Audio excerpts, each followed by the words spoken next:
Hello and welcome to this video where I'm going to go over the box and whisker diagram.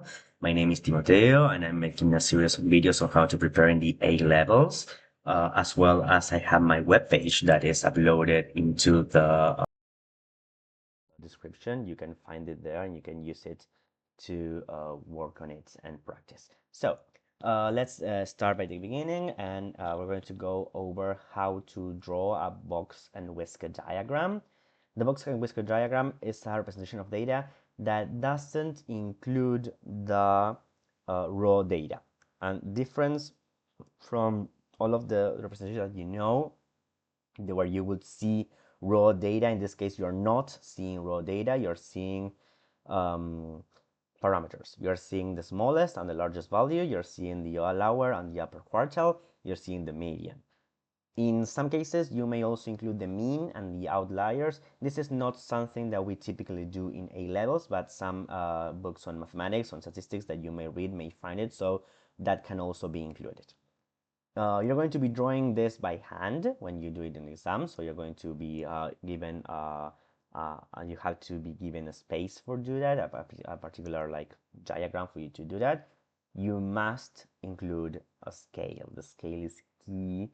You must use a scale, and you must clearly state what your scale, so that the diagram is well drawn. How does a box and whisker diagram work? Well, it's quite straightforward. It looks like this with the box and the whiskers. Here you can see the scale. This is the scale that I'm using. So it goes from 0 up to 15 values of x. Here x means nothing. It's just a value.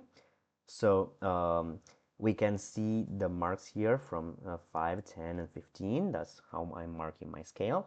And then the box is here and it's drawn from quartile 1 up to quartile 3, with the median quartile 3 marked in the middle. Okay, and then we have the whiskers. This is the left whisker and this is the right whisker that go up to the smallest value to the left and the largest value to the right. So for example, if we are given this box and whisker diagram, we can identify for y the median, the range, and the interquartile range. Why is that? Well, recall that the median is marked by this line here. So if we look at the scale, this is 5, 6, 7, 8, 9, 8, and 9. So here we will have the median, that is our quartile 2, to be 9. And that's the median. Then the range, remember, there is the difference between the largest and the smallest value. In this case, the largest value is 15. We can see it over here to the end.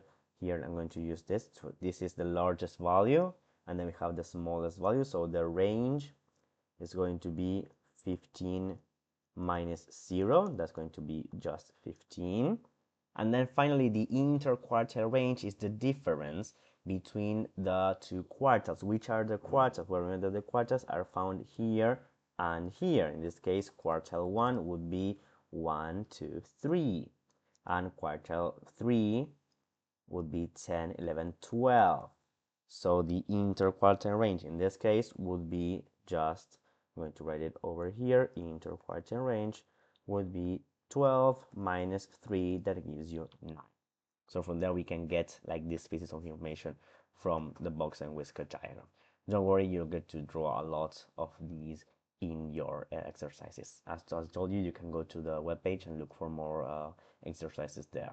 So another thing that we can do with box and whisker diagram is that we can analyze the skew. If you don't remember about this, go back to my measures of central tendency videos.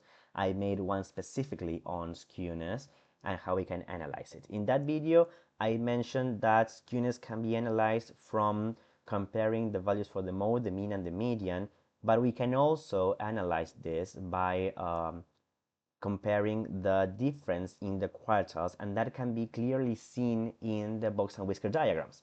If you look at this, we have that if the value for the difference between quartile 2 and quartile 3 is bigger than the quartile 2 for quartile 1 difference, then we have a positive skewness. And this is seen here because the right side of the box is quite larger than the left side of the box. This is because quartile 3 minus quartile 2 is much bigger than quartile 2 minus quartile 1. So from there you can see it. In this case, we will have the other way around. Here we have that the difference between quartile 2 and quartile 1 is greater than the difference between quartile 3 and quartile 2. That will be this case that the data set is negatively skewed. So these are the pieces of information that you can analyze. Observe that we are going to talk about a reasonable symmetry. It's like if a value, I don't know, if the first difference will give you 2.5 and the second difference give you 2.4, we can talk about a reasonable symmetry. We focus in this case where data sets are clearly different, like in these two examples where you can clearly see that one is bigger than the other, and that will help you to interpret skewness. So keep this in your toolbox. When you have to analyze data, you can use both mean, mode, and median, or you can use also the difference in the quartiles and the box and whisker diagram to compare piece of data. These are very useful diagrams. If you want to read them, they're very useful in order to compare them, because as I told you, you have data to be given like already analyzed, so it's simpler and more visual to compare in some cases. As usual, thank you for watching, and if you have any questions, please use the comment section and keep on looking at the following videos.